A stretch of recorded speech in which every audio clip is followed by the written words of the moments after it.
Em breve vamos gritar, porque eu acho que o povo do Rio Grande do Sul quer começar a gritar, né? Começar a gritar para retomar a vida, quer começar a gritar de alívio, de raiva, de dor, de tudo. Daqui a pouco a gente volta a gritar. Nós vamos atualizar o que está acontecendo no Rio Grande do Sul, como é que está a situação por lá. Não sossegou ainda, mas vai aos poucos. Não digo que a vida voltando à normalidade, não, mas vai parando a chuva dramática, né? E o nível do Rio Guaíba vai diminuindo. E agora as cenas de destruição são impressionantes. O processo de reconstrução vai ser incrível. Inclusive, coisas que a gente não pensou, e eu digo, a gente todos os brasileiros, inclusive os moradores do Rio Grande do Sul. Mas, por exemplo, a gente está num esforço bonito de solidariedade. Não é nem um esforço, não.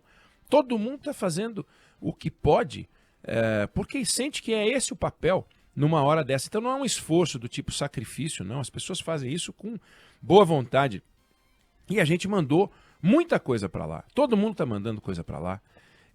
Mandando roupa, mandando produtos de limpeza, mandando água, fazendo pix, mandando ração animal. E aí tá algumas coisas que a gente não esperava estão acontecendo. Por exemplo, roupa.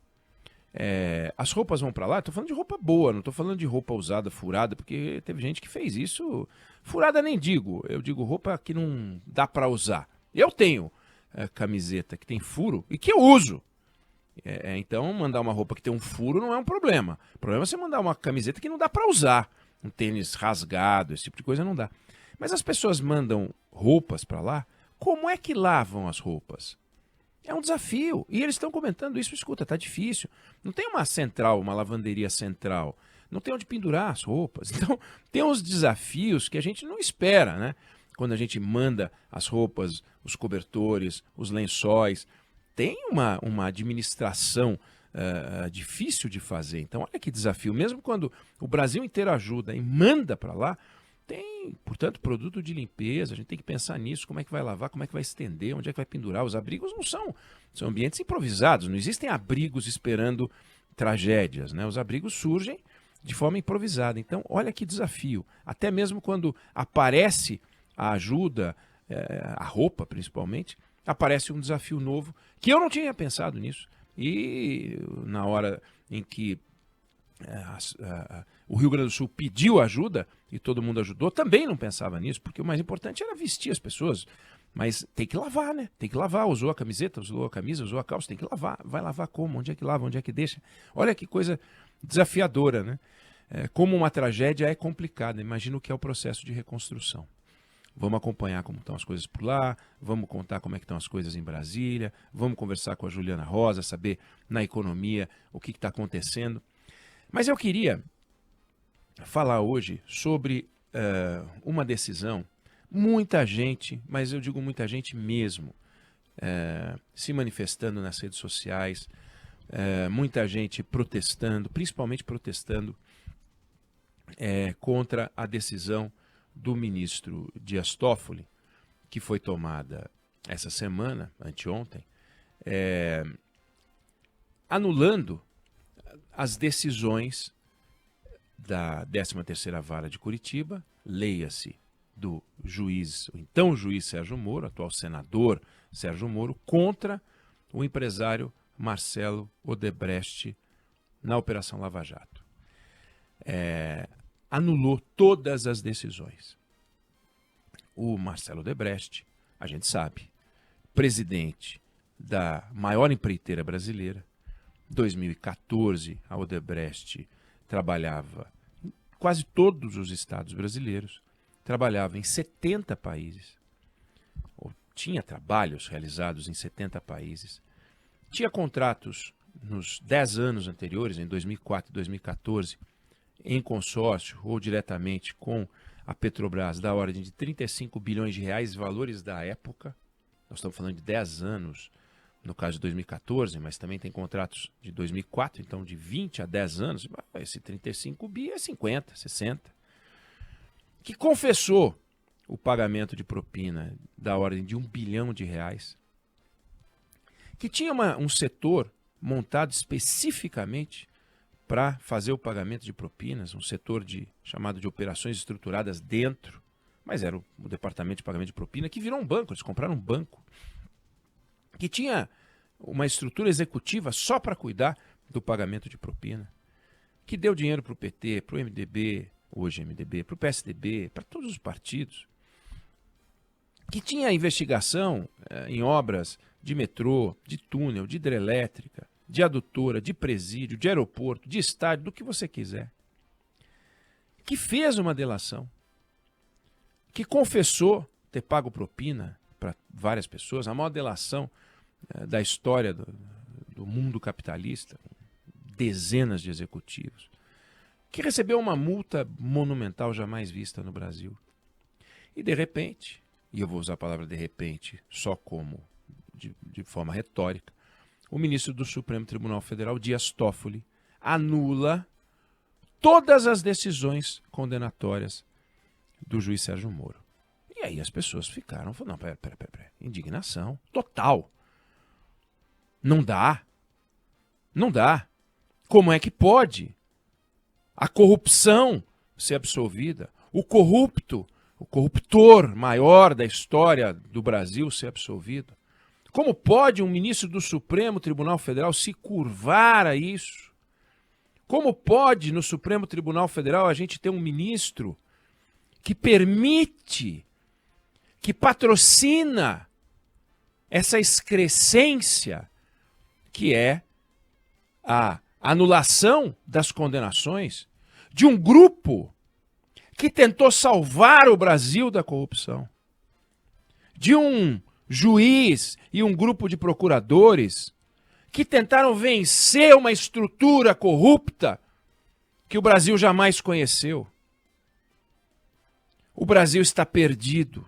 O Supremo Tribunal Federal está completamente perdido. Temos que rever tudo. Essa é a reação de boa parte das pessoas. Bom, recomendação: fazer o que eu fiz. A sentença, a decisão tomada pelo ministro Dias Toffoli está disponível. Está disponível a íntegra da decisão. E aí você vê como já se sabia, e qualquer pessoa que acompanhou esse caso com equilíbrio, com independência, com distanciamento crítico, sem paixão, vai perceber que a investigação sobre o maior esquema de corrupção da história do Brasil se tornou o desmonte de um mega esquema de conluio e parcialidade entre o Ministério Público e o Poder Judiciário, que tentou matar o Estado democrático de direito, com violação ao princípio da imparcialidade, com manipulação de investigação, com manipulação de depoimento, com manipulação de processos, com acordos de colaboração montados a partir de enredos pré-estabelecidos. Todo mundo que já se hospedou num hotel viu aquela fichinha, está escrito nome, você põe o nome, Estado Civil, você põe o Estado Civil, está tudo preenchido. Na Lava Jato estava tudo preenchido e só tinha que colocar as historinhas. Com desprezo pelo contraditório. Esse é o saldo da Lava Jato. Eu vou pegar, e eu estou com a sentença aberta aqui enquanto a gente conversa, eu vou pegar aqui trechos para a gente ver juntos o absurdo do que a gente está falando. Então, diz lá, a certa altura, frases, diálogos que foram desmascarados, porque a Operação Spoofing conseguiu os diálogos de mensagens trocadas por procuradores com o juiz Sérgio Moro, por procuradores com procuradores, por procuradores com delegados. Frases como: se tiver um jeito de prender o velho Emílio, pai de Marcelo Odebrecht, ou algum familiar próximo a Marcelo Odebrecht, ele demite na hora a advogada de combate, porque estavam incomodados com a advogada Dora Cavalcante, que era cri-cri, porque, para eles, todo mundo que não se curva ao desejo deles é cri-cri. Atingir o Lula fará o mesmo efeito. Frente a isso, acho que está na hora de uma paulada. Qual paulada? Poderíamos largar que o MO, Marcelo Odebrecht, vai cumprir de 2 a 4 anos, com uma pena de 20 anos, e o velho, Emílio Odebrecht, 1 ano fechado. Que isso é condição do acordo. Inafastável do acordo.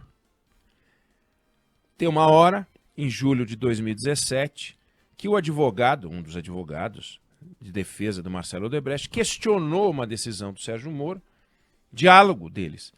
MO, já disse Marcelo Odebrecht, está de sacanagem. Acho que MO está precisando passar mais alguns finais de ano na carceragem.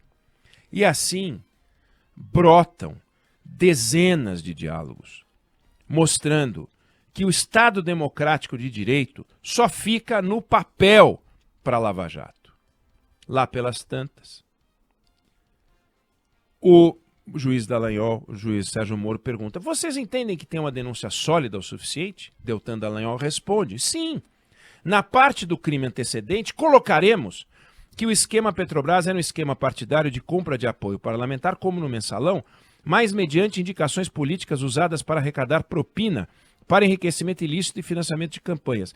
O esquema era dirigido pelas lideranças partidárias, dando como exemplo JD, José Dirceu, e Pedro Correia, que continuaram recebendo mesmo depois que deixaram a posição. E vai, que vai, que vai.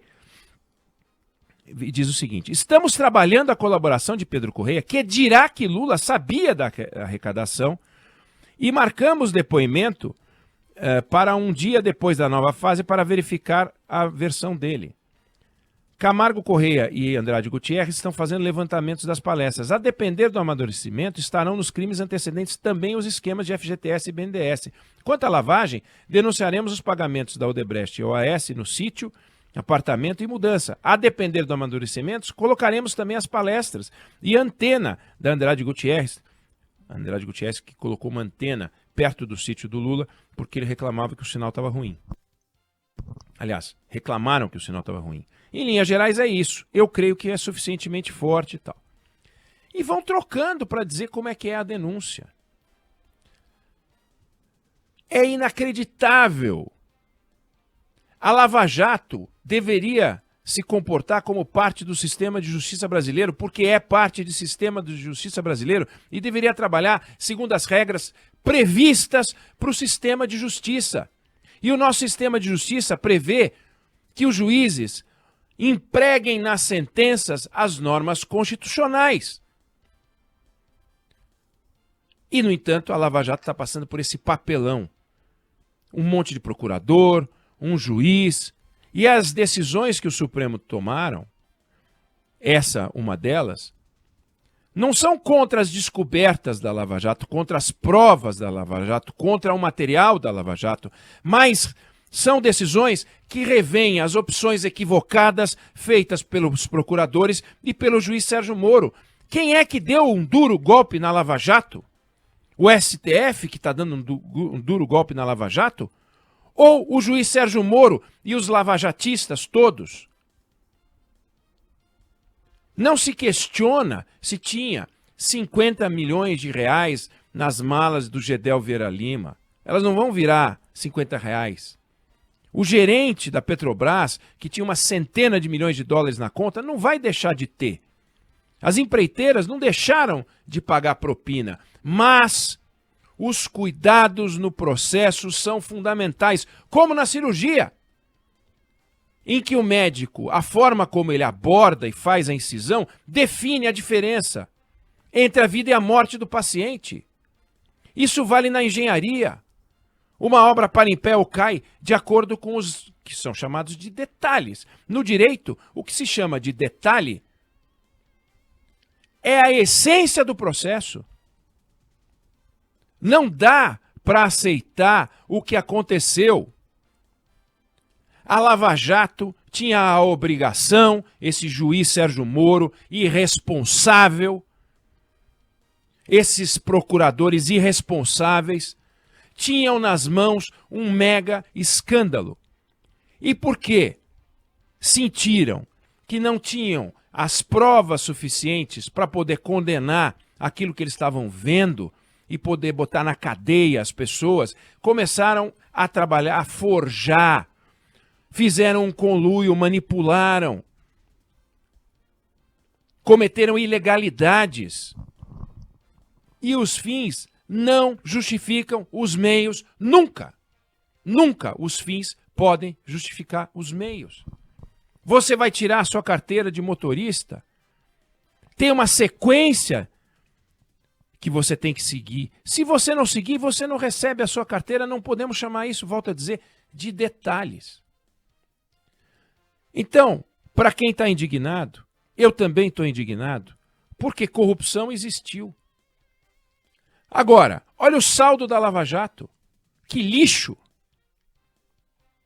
Um juiz que comete ilegalidades, procuradores que cometem ilegalidades, um conluio e todos os denunciados, acusados, condenados agora vão poder recorrer. Basta provar o que Marcelo Odebrecht provou, que eles foram coagidos, afirmar um acordo de delação e que foram prejudicados. E com isso, a Lava Jato acabou.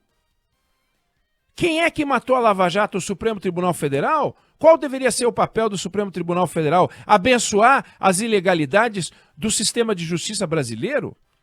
Bandidos não têm compromisso com as leis. Quem tem que ter compromisso com as leis são os juízes, são os procuradores, é o sistema de justiça. Fizeram juramento, prestaram concurso público. Não podem cometer ilegalidades. Eu sou do tempo, estou fazendo 60 anos, em que nos filmes de Bang Bang a gente sabia quem era o mocinho, quem era o bandido. Era fácil.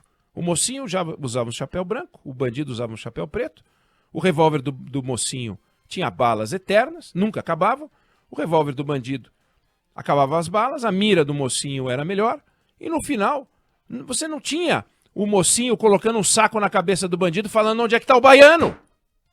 Nunca existiu isso. Não recebia propina o xerife da cidade. Eram filmes, né? Eram filmes. Aí você vê a realidade é completamente diferente. Na hora em que um policial faz algo que não pode, tortura, ameaça, mata, ele está errado. Ah, mas o bandido faz igual. Pô, mas o bandido vai para cadeia quando faz isso. Quando o policial faz isso, tem que ir para cadeia também. Se a gente tem empresários roubando e cometendo ilegalidades, não pode o sistema de justiça cometer ilegalidades, porque, volto a dizer, os fins não justificam os meios, de forma que a decisão tomada pelo Dias Toffoli, ela é como é que eu posso dizer, o coroamento, ou o ponto final, ou o último movimento, virão outros, mas assim, é um rito de passagem, é o enterro de um esquema que cometeu uma agressão ao Estado Democrático de Direito. Dançou. E com isso o Brasil fica nessa lama. Você sabe que teve corrupção, você fica indignado com a corrupção, mas você sabe que aqueles que foram combater a corrupção cometeram ilegalidades. E estão aí. E não vai acontecer nada com eles. Sérgio Moro é senador, Deltan Dallagnol está aí, ele dançou, mas pela política. Então aí, fizeram o que quiseram. E deu esse lixo. Quebraram as empresas e não resolveram o problema. Limparam a corrupção? Não. Sujaram o sistema de justiça. É lamentável o que aconteceu no Brasil durante a Operação Lava Jato. É lamentável. Sujaram a imagem, ajudaram a conspurcar a imagem do Supremo Tribunal Federal, que fica como o tribunal que apoia bandidos. E que basta ler a sentença, volto a dizer, é chato ler a sentença, tem 170, sei lá quantas páginas, mas está lá. Não quer ler a sentença do Toffoli? Não importa, leia outros documentos. Pega a Operação Spoofing e vê, está lá. É para quem quiser ver. Agora, se a gente vai abençoar o crime do Estado porque ele está investigando um crime que não é do Estado, nós estamos fritos. Nós vamos escolher que criminoso que nós vamos apoiar. Nós não podemos apoiar crime nenhum. Então, não dá para alguém, porque fez um concurso público e pode ser chamado de juiz, e que era adorado no Brasil. Sérgio Moro era um rei. Ele pegou a coroa dele e quebrou. Ele pegou aquele manto dele, o manto sagrado da justiça, e jogou no lixo. O cetro dele foi para o lixo. E esse é o saldo da Lava Jato. Uma decisão do ministro Dias Toffoli inquestionável, indiscutível do ponto de vista jurídico, mas que socialmente a gente fala, pô, mas não é possível um país desse que tem um esquema de corrupção que vira pó, e aí todos saem e fica tudo por isso mesmo, o juiz não acontece nada com ele, o procurador não acontece nada com ele. É o Brasil do sistema de justiça. É lamentável o que aconteceu, mas não dá para questionar a decisão do Dias Toffoli. Então, para todos que questionaram na rede social, para todos que questionam na rede social, para todos que estão incomodados com o que eu estou falando, para todos que vão se irritar com o que eu estou dizendo, para todos aqueles que se revoltam com o que eu estou falando, que vão falar que eu estou defendendo, eu recomendo, façam o que eu fiz. Procurem ler.